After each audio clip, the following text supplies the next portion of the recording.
afternoon, Sunny Bunani, goeiemiddag, doe my lang. My name is Kinta Burger and I'm the registrar at UJ, and it's my honor and privilege to welcome all of you on behalf of our Vice-Chancellor, Professor Marwala, and the University to this professorial inauguration of Professor David Pooe. And I must say it's so good to see so many in the room this evening. We know that there's also many colleagues that are joining us online, but it's good post-COVID now to have so many in the room here with us. So a warm welcome to all of you, the family, friends and colleagues of David, to this joyful and landmark moment. In particular, I welcome Professor Daniel van Lille, the Executive Dean of the College of Business and Economics, and also Prof. Mafini, our respondent, all the way from VUT, the Vaal University of Technology, where you're the Acting Dean of the Faculty of Management Sciences. Also, a warm welcome to all members of Senate and other colleagues and guests who are joining us via our online platforms. Ladies and gentlemen, the inauguration of professors is a public ceremony in which a newly appointed professor is inducted into office and deliver his or her inaugural address. The ceremony of the inauguration of professors has its root in the medieval university and serves multiple purposes. Firstly, it is an expression of welcome and an entry for new professors joining the circle of colleagues who are already professors. Secondly, it provides a platform for the professors to display their expertise in the discipline and showcase their research. And thirdly, it stands out as a moment of pride and celebration for the incumbent, the family, fellow scholars, the university and society. In essence, it is a celebration on the achievement of major milestones, its contributions to the discipline, and ultimately the impact on society.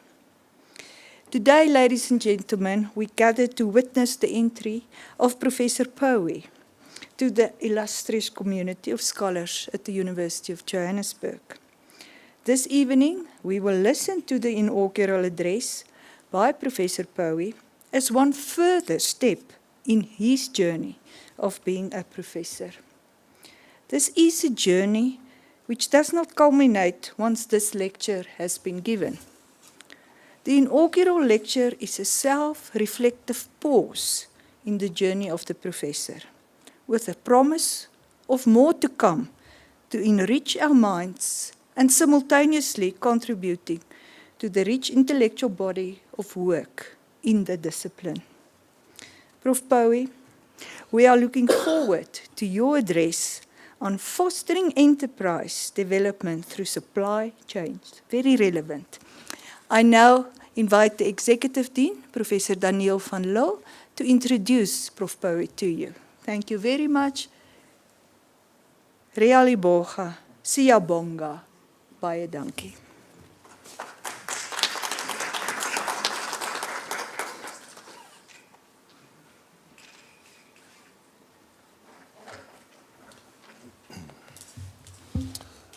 Thank you, Professor Burger, and good evening to our audience tonight, both here, and I see the entire Pooe family is here tonight, as well as all our viewers who have joined us for this illustrious occasion in the course of this evening. Dave, Prof. David, as you are formally known, it's wonderful to have you tonight and to join this moment with you. And, you know, as it is with all big things in life, we can't do it on our own. And I see that the force of your life is on your right hand. Dr. Brenda Pooe, it's great to have you with us tonight. And your daughters, and most importantly, your mother and your mother-in-law. And they are sitting next to each other tonight, which tells me that this is a tight family. So it is wonderful to have you here, and may I say thank you to your entire family for sharing David with us and for supporting him while he was on his journey towards a full professor. It is absolutely a blessing to have you with us tonight. Well done, and great stuff. Colleagues, it's my privilege tonight to introduce you to Professor David Pooe. So he was born and raised in Boipatong, and his love for reading and education was instilled by his father's hunger for knowledge. And this inspiration eventually inspired him towards a master's in public and development management with distinction from WITS, a diploma in credit management from the SA Institute of Bankers, and eventually a PhD in business management.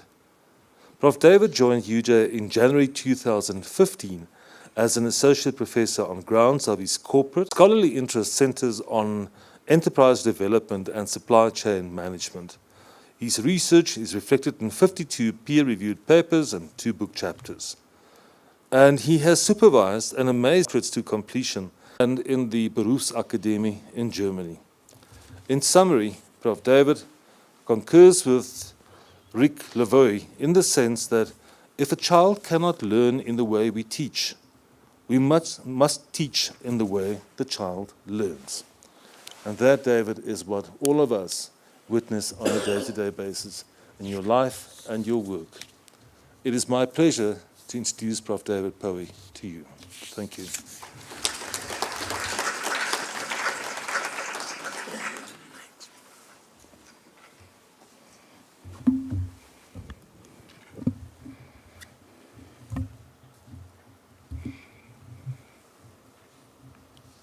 Prof. van Lille, I appreciate very much those kind and generous expressions. Let me at the outset express my appreciation to the University of Johannesburg for its recognition of my scholarship and consequently my inauguration as a full professor. For me, this is truly a moment of inflection and reflection in my journey as an academic, one which I cherish and am proud to share with my family, friends, and colleagues. Speaking about family, please allow me to express my heartfelt gratitude to my beautiful wife and friend, Brenda, for her love, care, and support throughout my academic journey. Thank you. My special love also goes to my 3 daughters, Buklali, Mosa, and Batsile, all lovely daughters that we have. Thank you so much. I owe a great debt of gratitude to an incredible woman in the room, yes, my mom, whom I have no better gift to give today than to simply say thank you. To my mother-in-law, thank you for your continual support. To my bigger family, I'm so grateful for everything you've done and the love you've shown. Each day, I count myself blessed to have siblings and siblings-in-law as amazing as you. My sincerest gratitude also goes to my colleagues. Thank you for your positive energy and continual support under the leadership of Professor Chris Schachterberg and Dr. Adri Drotsky, Professor Daniel van Lille too. It remains a pleasure to have you as colleagues. I'd also like to recognize the presence of colleagues who have joined us from further afield, who are joining us online this evening. Professor Simon Sigay from Athabasca University in Canada, Professor Samuel Fosowamba from Toulouse University in France, Professor Artur Switzerich from the University of Katowice in Poland, and Professor Thomas Carl, who is joining us from the Arizona State University in the US, and many colleagues who have joined us from around the country. I am also pleased to welcome family and friends and colleagues joining us online this evening, thank you for attending this evening. I could not have undertaken this journey without the people that I call my significant others. These are my students, particularly my master's students, doctoral students, and my postdoctoral research fellows. I echo the sentiments of one of the A-rated researchers who once was quoted as follows, quote, "The most important thing to grow an academic career are postgraduate students. You have to value them and support them more than anything else. You have to humbly acknowledge that they help build your career." And I wish to take this opportunity to also give thanks to my postgraduate students who I owe this journey to them. They've indeed contributed immensely in my journey as an academic. Insofar as the discussion for this evening is concerned, I will reflect on a number of things. First of all, the significance of the topic that we are dealing with this evening of fostering enterprise development through supply chain. I will also reflect on my own research journey. And then finally, I will briefly share with you my current and future research. Talking about the significance of the topic of fostering enterprise development through supply chains, we've just come out of the COVID-19. Well, it's still with us, as some commentators say, and medical specialists, that it's still very much within us. But of course, the effects that we used to have from this pandemic have really softened up. The COVID-19 pandemic, US-China trade war, some wars and conflicts in different parts of the world, extreme climate impacts and natural disasters have forced many companies to rethink and reconfigure their supply chains, especially global supply chains. Many supply chains are being reconfigured to prioritize resilience and agility over efficiency as they look to curb costs to weather the storm of disruptions. Efficient and lean supply chains were mainly driven by cheap labor as well as transport, communication, and logistics costs. Now, there is a shift toward more local and regional supply chains where companies are now actively investing in localizing or regionalizing their supplier and manufacturing base to be close to their customers. While in some cases that might come at a higher manufacturing and staff costs, it may be all that is needed to provide the necessary resilience to survive. Furthermore, the growing nationalism and anti-foreign sentiment in many countries are putting manufacturers worldwide under greater political and competitive pressures to increase their domestic production, grow employment in their home countries, and to increase jobs. Thus, diversifying the supplier bases is in fact a critical aspect of supply chain resilience. In other words, have more suppliers, different suppliers locally. So it's no longer about creating those long and lean supply chains where companies used to focus on countries where labor costs are low, their production base or manufacturing base would be based in those countries. But the situation in the world today has made them to say, look, perhaps the best thing is to instead of having lean and efficient supply chains, rather have more resilient and agile supply chains. So one of the ways of increasing that resilience is to localize, bring your suppliers closer to home, or use the suppliers that are closer to the customers. So what that means, it requires more suppliers, it requires more diversity amongst your suppliers, which means more enterprises needs to be developed and supported locally. And hence, the thrust of the topic is about how do you develop enterprises using your supply chain. Interestingly, just 2 weeks ago, in fact on the 20th of July, the US Department of State issued a joint statement on cooperation on global supply chains.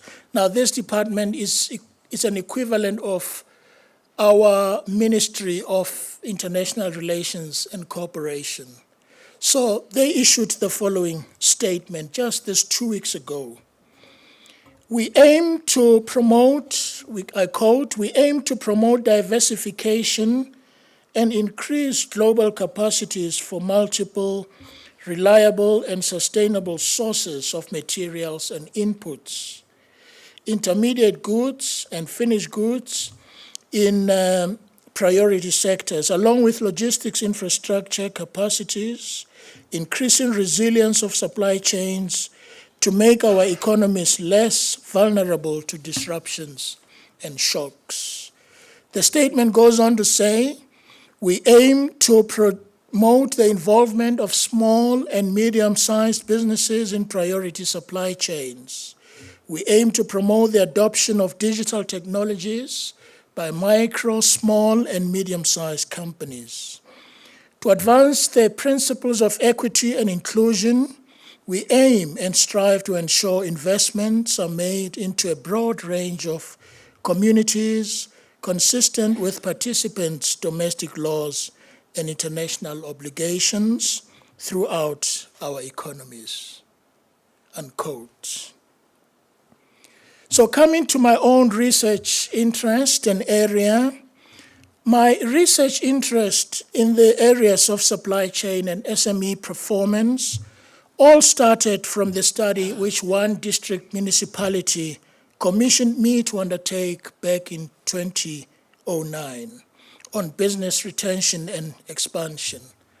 The primary aim of the study was to determine the perceptions of businesses within the district municipality with regard to, among other things, their intention to keep and or increase their investment within the municipal area. Besides the technical report that I produced, I managed to publish the key results of the study in the South African Journal of Entrepreneurship and Small Business Management in 2012. This study ignited in me questions around the building, maintaining, and expansion of relationships between big and small businesses, who were usually then simply suppliers of peripheral services to big business. At the heart of the question was enterprise development and supplier development. Upon further reading into this subject, I took the opportunity to share my perspectives at the 14th International Academy of African Business and Development Annual Conference in Accra, Ghana in 2013, where I delivered a paper titled Developing Enterprises Through Supplier Development. What do some cases show about managing this nexus? Meanwhile, I was also investigating supply chains as an significant and important driver of SME performance. I decided then that this subject would inform my supervision and my publication going forward. During the same year, I published an article which zoomed into an important aspect of supply chain, namely logistics, and determined to investigate its impact and that of information sharing on the SME performance. Small businesses are universally known as small and medium enterprises. Now, the idea of an enterprise is an interesting one which merits attention, not so. The notion of an enterprise can be seen from two broad perspectives. So if you think about enterprise, there's a narrow view and there's a broad view.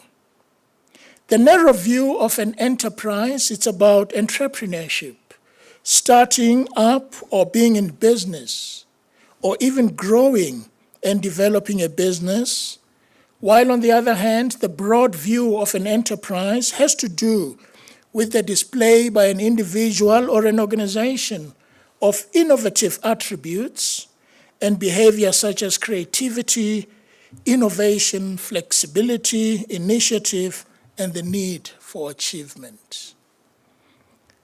With the broad view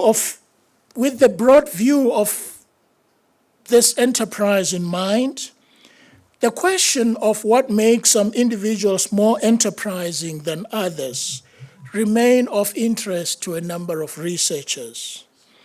In an effort to shed light on this difficult question, a number of theories have been propounded.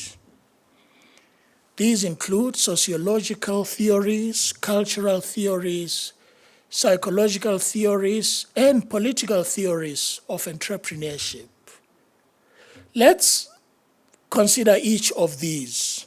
First, an example of a sociological theory of entrepreneurship is the theory of social change, which asserts that individual economic growth results from political and social change.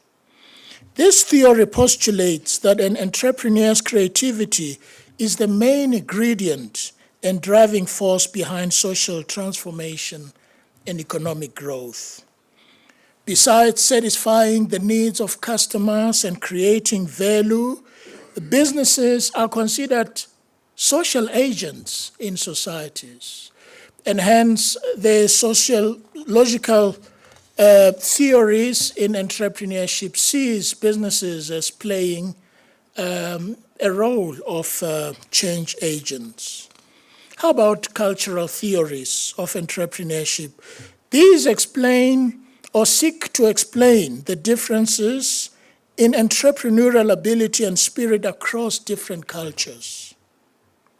The major thrust of these theories is to explain why some countries are underdeveloped while others develop and grow so rapidly.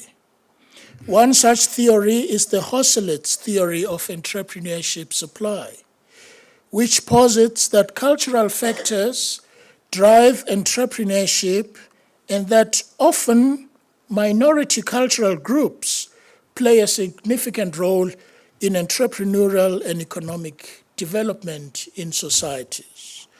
According to the Hosselet's theory, minority cultural groups have been at the forefront of enterprise development, entrepreneurship, and economic growth in many countries. Thirdly, the supply theorists, mainly like psychologists, assume that entrepreneurs are fundamentally different from others in that their personality is characterized by the need for achievement and propensity for risk-taking. The supply theory further assumes that the rate of entrepreneurial activity in any economy depends on such individuals. On the other hand, the demand theorists like economists, sociologists, and organizational theorists hold that the main influence for the rise of new organizations is environmental conditions. Fourthly is the political theory of entrepreneurship, which asserts that the government is crucial in determining the nature and the rate of development, and that the rapid growth of industries and good pace of economic development largely depend on the merit of economic policies of government.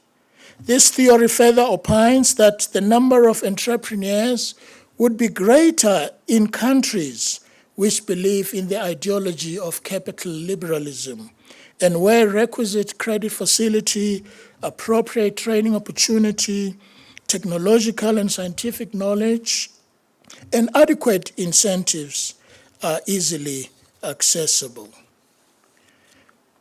The various theories, these and others, which seek to explain entrepreneurship are indeed an evidence of how complex and multi-layered this phenomenon is. None of these theories discussed so far has been able to explain fully the dynamics of enterprise development. Not surprisingly, Schoenhoven and Romanelli posed the following question rhetorically. They asked themselves, what are the conditions, including economic, cultural, and even personal situations that prompt the founding of new organizations? What is it that causes the founding of new organizations? In response, the authors suggest that the rise of new organizations, especially in large numbers, has not been a coincidence in respect of some countries, some nations or region, and during certain periods of history. In other words, it's more than a coincidence where you see the flourishing of certain organizations during certain times of history in certain nations, and so on. So by raising this question, Schoenhoven and Romanelli sought to demonstrate that enterprise development is more complex than it may generally be thought of. This complexity has been evident in a number of cases, where, for example, the removal of identified constraint in itself did not necessarily lead to the thriving of small enterprises. The argument which seems to support the assertion that a positive macroeconomic context may be more important for enterprise development than specific policies, such as providing credit, training, etc. To illustrate this point, back in 2006, the Global Entrepreneurship Monitor of the South African report, in fact, now we have one of our colleagues who is one of the authors of the GEM report. It's one of the authoritative reports on the subject of entrepreneurship. In 2006, this report observed that although positive culture was starting to form on a macro level, entrepreneurship on a micro level was not showing any signs of growth. So that was a concern. Remember, there was a time in South Africa when people also talked about jobless growth. So it's something similar where, at a macroeconomic level, you remove these, but there is no response on the part of entrepreneurs to kind of take up those opportunities. So the change in policy in and of itself does not necessarily result in desired results. The definition of enterprise development by Morales Neto is rather interesting and instructive. He defines enterprise development as the process of strengthening the integration of small firms with potential for growth and expansion into the economic mainstream. Rogerson, who also happens to be one of our colleagues, concurs that deepening the integration of small enterprises into industry value chains is vital for their successful development. The concept of value chain is widely used and used increasingly as a facilitation tool for integration of small business into higher value markets. According to Rogerson, the approach that value chains are critical for enterprise development is premised on the notion that the design, production, and marketing of products involves a chain of activities divided between different enterprises located in different places.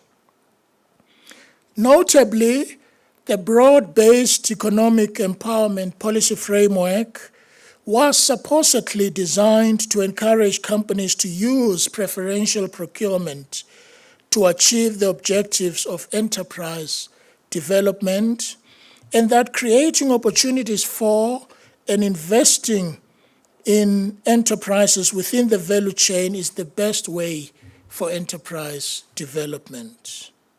So that was the thinking behind this framework.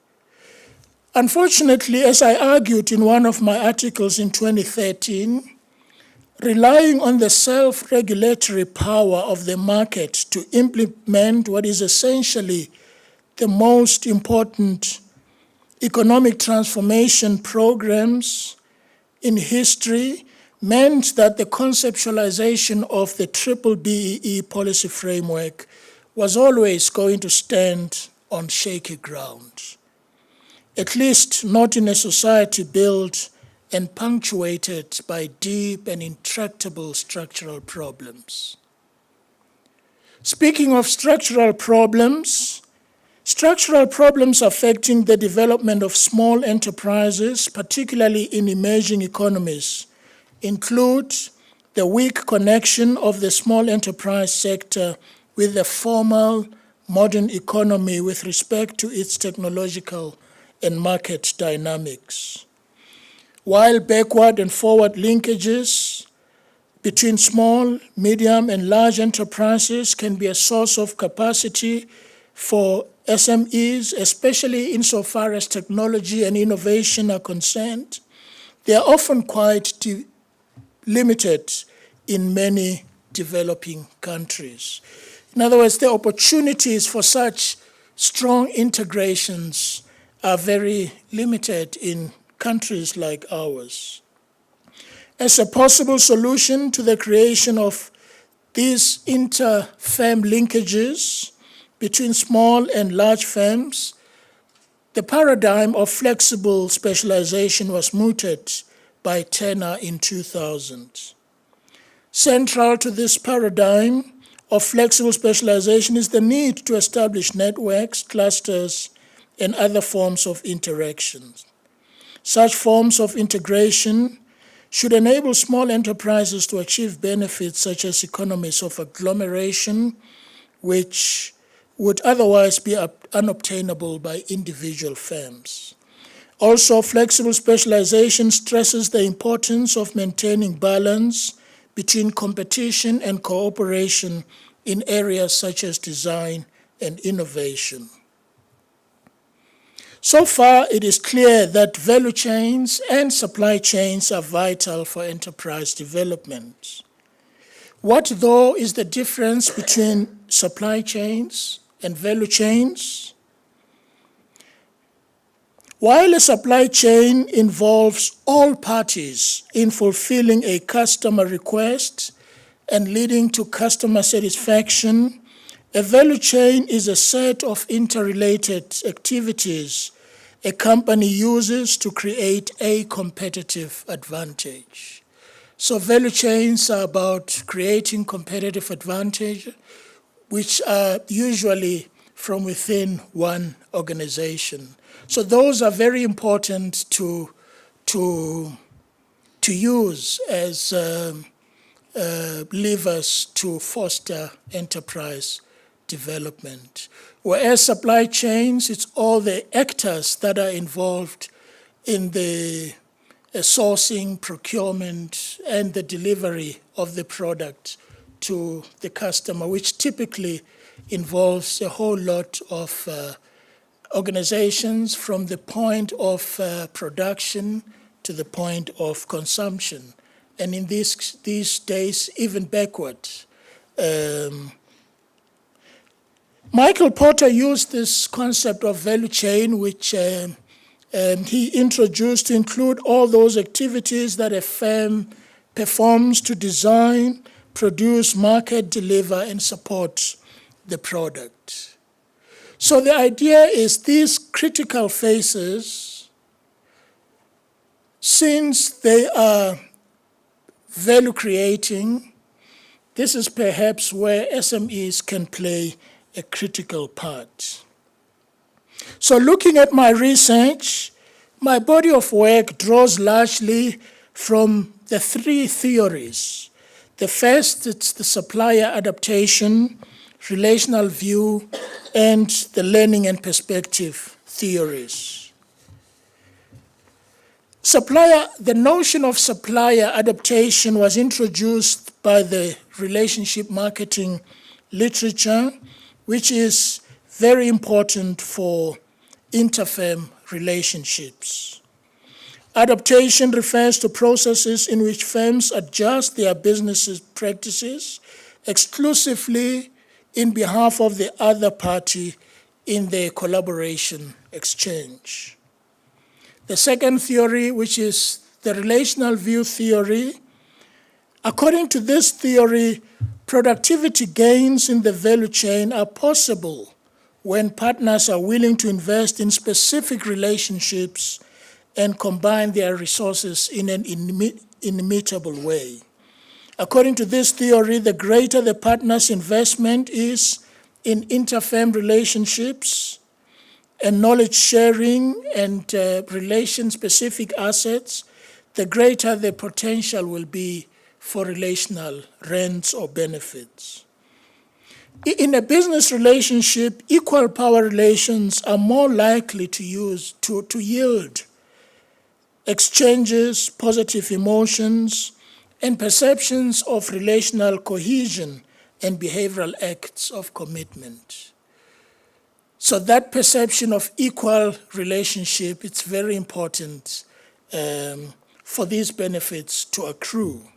Hence, the success factors for supplier development include buyers perceiving their suppliers as partners.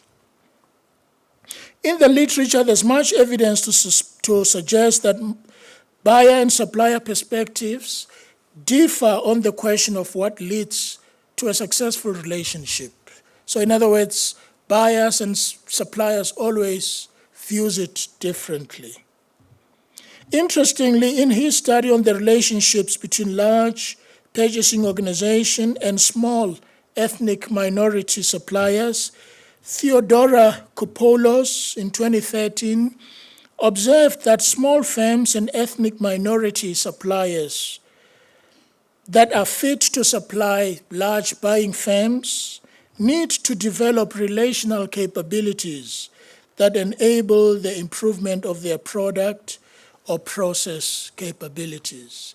So the SMEs, which are from a minority group, when they deal with this buying, they themselves need to ensure that they develop these relational capabilities. So it shouldn't always be about relying on government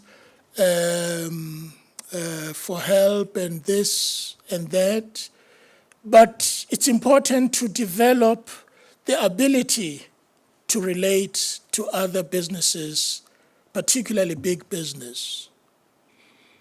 And this is one area that perhaps can be looked at. The third and last theory is the learning and knowledge perspective theory, which postulates that supply chain partners establish network or alliance relationship to exploit opportunities that reveal knowledge creation and organizational learning. According to this theory, there are two types of learning activity that take place in supply chain collaborations, namely exploitation and exploration learning. Exploitation learning results from the supply chain collaboration activities aimed at improving a firm's existing capabilities, whereas exploration learning result from supply chain collaboration activities aimed at discovering new opportunities for the firm. For example, improving a firm's absorptive capacity. Firms with low absorptive capacity will not only find it difficult to recognize the value of new ideas generated from close relationship with their suppliers, but will also lack adequate ability to assimilate ideas into product innovation. The ability of a firm to transfer knowledge depends on its ability to recognize the value of local knowledge and develop mechanisms for knowledge transfer appropriate in the local context. Knowledge transfer within supply development programs requires not only financial commitment and strategic decision-making, but also appropriate design and execution of certain processes and a distinctive governance structure. Now, this is key, as we shall later learn. So let me just reflect on a few of my studies which applied these aforementioned theories in seeking to explore how supply chains could foster enterprise development. In 2015, I presented a paper which determined the relationship between supply chain collaboration, information sharing, supply development, and relationship quality between SMEs and state-owned enterprises. With my appetite in SME performance and supply chain growing, in 2016, I published 2 articles which investigated the antecedents of supplier SME performance, as well as the influence of information sharing, supplier trust, and supplier synergy on SME supplier performance. In 2017, I published the articles articulating the enhancement of SME performance through supply chain integration, collaborative planning, and supply chain capabilities. A closer investigation into SME performance and supply chain competence further necessitate me to extend the focus of my research beyond inter-firm or inter-business capabilities to include intra-business or capabilities within the business itself, such as the technological capabilities, product innovation, social capital, absorptive capacity, and networking capabilities. Based on the foregoing, I published the following 4 articles. First, the effects of knowledge management and information sharing capabilities on the operational flexibility of SMEs, the influence of collaboration-oriented organizational capabilities on supply chain competence among SMEs, the influence of absorptive capacity and networking capabilities on SME performance, and finally, the mediating role of knowledge sharing and product innovation capabilities. So just to zoom into one of the key findings my research found has to do with the article which I published, which proposed the enterprise development and supplier development implementation framework, which seems to have made some contribution to the field, both academically and in practice. A few of my subsequent publications took a leaf from this article. The 3 theories, namely supplier adaptation, relational view, and learning and knowledge perspective theories, were employed to support the theoretical foundation of this proposed framework. The framework is supported by the supplier adaptation theory in that for enterprise and supplier development to succeed, both the buying firm and the supplier need to be willing to adjust or modify their business practices for collaborative exchange and mutual benefit. As discussed earlier, this necessitates that the buying firm first determines its readiness for Enterprise and Supply Development Program. In other words, it's not taken for granted that any buyer or a big firm will automatically develop an ESD program. They first need to determine whether they are ready for that. The relational view theory suggests that the greater the partner's investment is in inter-firm relationships or knowledge-sharing routines, the greater the potential the buying firm and supplier will derive from the enterprise and supply development program. Furthermore, the relational view theory also helps the buying firm and suppliers realize that equal power relations are more likely to yield positive exchanges. This is crucial in the BBEE context, where traditionally the buying firm comes from a position of strength and the supplier typically comes from a position of weakness. Hence, the framework includes performance agreement, where both parties will agree on key performance areas. Furthermore, the learning and perspective theory suggests that appropriate design and execution of certain processes and a distinctive governance structure are a prerequisite for any knowledge transfer. Hence, the framework I proposed determined the need for the ESD policy, which outlines a proper governance structure for ESD, among other things. More specifically, this research has put forth a comprehensive framework of the nature of the relationships between enterprise development and supplier development processes and their link with each other. The significance of this framework is derived from the fact that despite the increasing popularity of the notions of enterprise and supply development, there was no comprehensive and integrative model for examining the relationships between enterprise development and supply development. Buying firms need to ensure that they include both the first tier and lower tier suppliers in their supplier development program. Remember, a supply chain is only as strong as its weakest link. What about my future research in conclusion? Now that my research has so far brought to the fore the role of supply chain in enhancing SME performance and the various capabilities SMEs need to develop to improve their supply chain competence and consequently their performance, my planned and future research will investigate ways of enhancing SME performance in the face of the 4IR dynamics.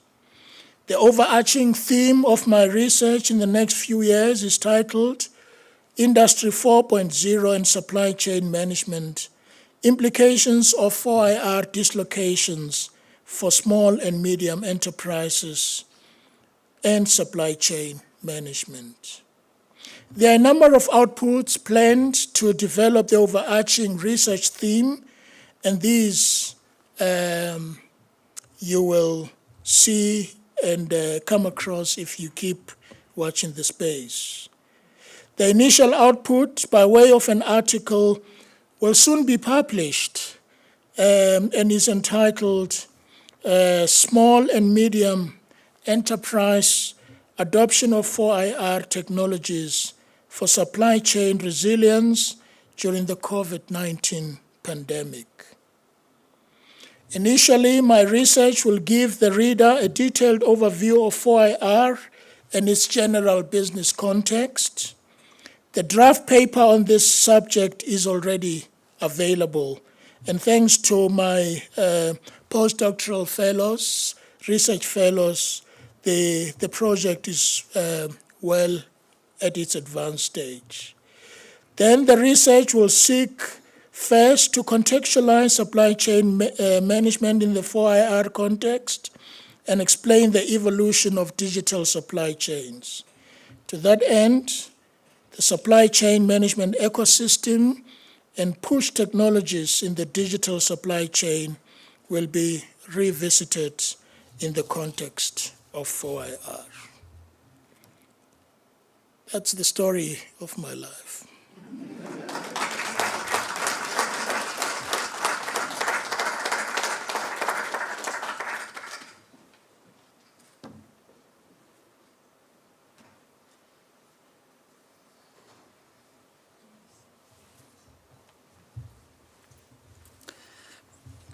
Thank you, Professor Pooe, for the loaded and insightful presentation.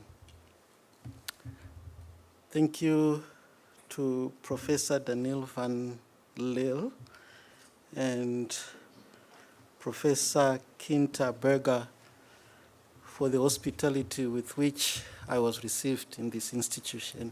Thank you so much. I have known Prof. Pooe for the past 12 years, since his time at Vaal University of Technology, before he joined UJ. I have known him first to be a fine gentleman who demonstrates striking levels of maturity and dedication in all areas of his life. I have often marveled at the way he leads his family, his commitment to the church, although I don't go to the same church. I have marveled at his social intelligence, and professionally, I have marveled at his academic demeanor and his extensive wealth of knowledge and skill. By interacting with him and learning from his expertise and his approach to things, scores of people, inclusive of myself, have benefited immensely and grown to be who we are today. Thank you, Prof. Pooe. Coming to the response to the inaugural lecture, there are a few takeaways from this inaugural lecture. The first thing that we have noted is that most of the scholarly work by Professor Pooe is within the area of small and medium enterprises, demonstrating his interest and passion for enterprise development. Professor Pooe acknowledges the importance of enterprise development, which relates to the creation and expansion and impact of small businesses as a driver of economic growth and development in emerging economies such as South Africa. But why the interest in small and medium enterprises? Why the interest in enterprise development? As we know, the South African economy has been on a negative trajectory for some time, owing to a plethora of factors. You may have taken note of the influence of pestle factors on the South African economy. Recently, the COVID-19 pandemic, and as we're talking now, the conflict between Russia and Ukraine, and how these have impacted on our economy. And one of the most devastating effects of these factors in the context of South Africa is unemployment, which is vacillating between 34 and 36% at this present time, depending on the source. What is the implication of this? I want to believe that Professor Pooe, by concentrating or directing his research to the field of enterprise development, has got the country at heart. The reduction of unemployment through SMEs. It's known all over the world that 70% of employment is generated within small and medium enterprises. Professor Pooe understands that the hub of innovation is found within small and medium enterprises. Improved GDP, economic growth, ensuring the supply of goods and services that we use every day. All these are found and promoted primarily by SMEs. That, in my own imagination, could be the reason why, major reason why Professor Pooe has an interest in enterprise development and what it can do for our nation. The second takeaway, you will notice that Professor Pooe has got an interest, as demonstrated by his lecture, in the field of supply chain management, an emerging discipline that has taken over the world. Competition is no longer between businesses. Competition is now between supply chains. That's what is happening during the time of the fourth industrial revolution.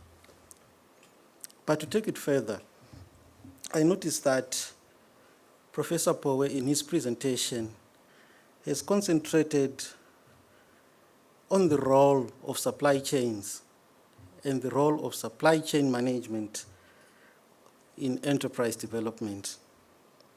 As noted through his published research, some of which we collaborated together.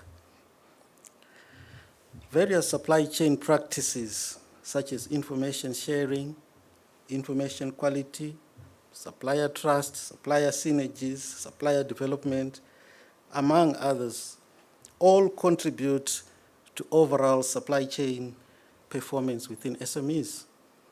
Spoken in other words, there is indeed a nexus between supply chain and enterprise development. So the scholarship of Prof. Pooe places emphasis on an interesting dimension of within enterprise development. And this is the fact that enterprise development occurs within the context of networks or supply chains. The third takeaway from this inaugural lecture is the clarification of the differences inherent between the concepts of value chain and supply chain. Many people from all walks of life use these terms interchangeably, but Prof. Pooe managed to unbundle these. He dissected them and made us to understand that the value chain is within the organization and the supply chain is between the organizations. The point stressed here is that it is important for companies, especially SMEs, as they operate in their supply chains, to link their activities to their value chains if sustainable competitive advantages are to be achieved. Perhaps the most notable contribution by Prof. Pooe to the body of knowledge in supply chains and enterprise development is the development of the framework that you mentioned, the framework for implementing enterprise and supplier development. The framework is published, shows that enterprise and supplier development are distinct processes, yet they are intertwined. The BEE or BBBEE legislation in South Africa applies these concepts synonymously and treats them as homogeneous or similar. But Prof. Pooe introduces a pragmatic framework that shows how firms can implement both processes in tandem and yet at the same time separating the various stages of either. This piece of work has received widespread acknowledgement and positive feedback from both researchers and practitioners alike. It is a groundbreaking work that we should popularize so that the world can learn from it and benefit from it. Last but not least, I had an opportunity to read through the comprehensive narrative report that supports the inaugural lecture made today by Professor Pooe. I have noted the linguistic fluency within the document as penned by Prof. Pooe. I also noted the extensive reference to various theories that undergird both entrepreneurship and enterprise development. I also noted that nearly 50 reference sources were cited in the presentation, which attests to his broad consultation and engagement with the literature. Overall, I was impressed by the sense of logic, by the rationale embedded within the propositions that were put forward.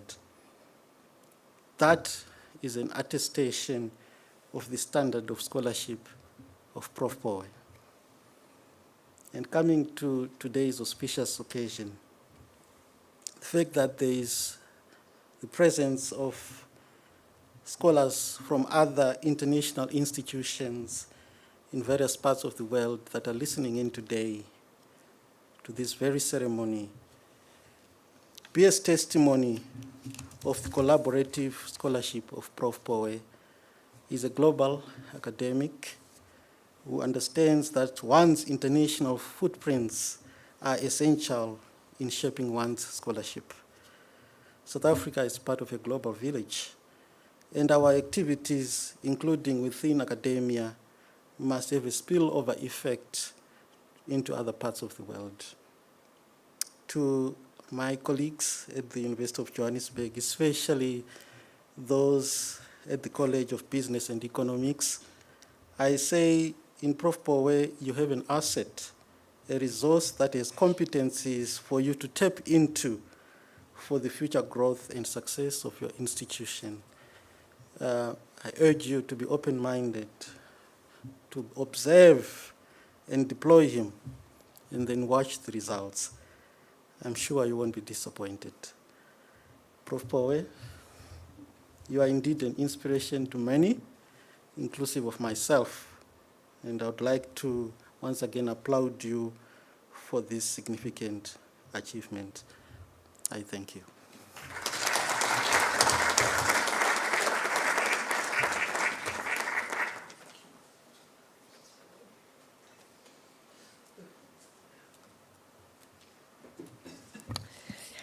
Prof. Mafini, thank you very much for that excellent response. I'm sure that it has made the day so much more special even for Prof. Pooe. So thank you very, very much. And I would like to echo some of your words, you know, in terms of the inspiration and the impact of the research, and that it's absolutely a value for UJ. So you've spoken lot about value chains and, you know, supply chains. And I was looking at, and maybe in my head, the picture of just the chain of professors and, you know, the chain of knowledge production and research here at UJ. And I can confirm that you have a very important position in that chain that brings much value to UJ. So we are looking forward to your new research that you've highlighted slightly for us there in terms of the 4IR. But we thank you for sharing your journey that brought you to this point. And we are so proud of you and wish you all the very best for the rest of your research and your journey here at UJ. So thank you very much. Can we give him a round of applause?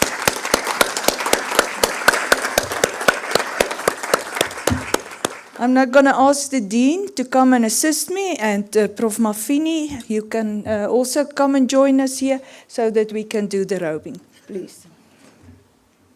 Shall we stand here in the front, maybe?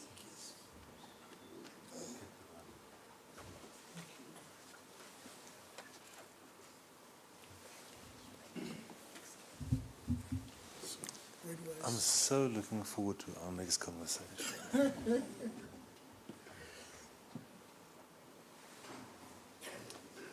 I was also thinking of value chains, supply chains, and each one of us is a value chain.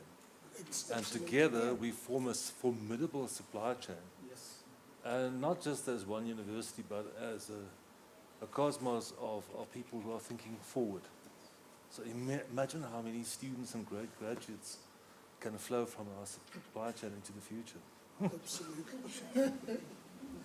Oh, you got me thinking about so many things. I think you must, you can put on the head and jump.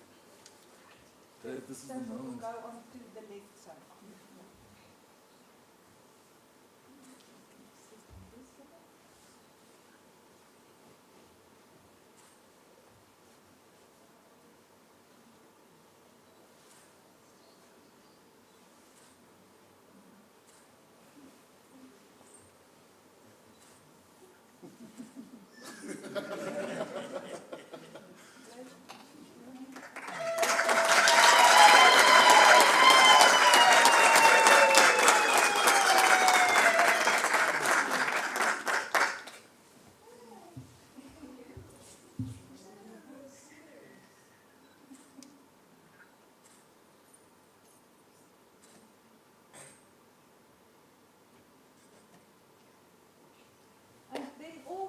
nice is for me to invite you to join us for refreshments in the room just adjacent to us.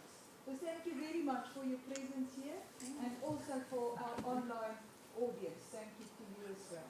So please join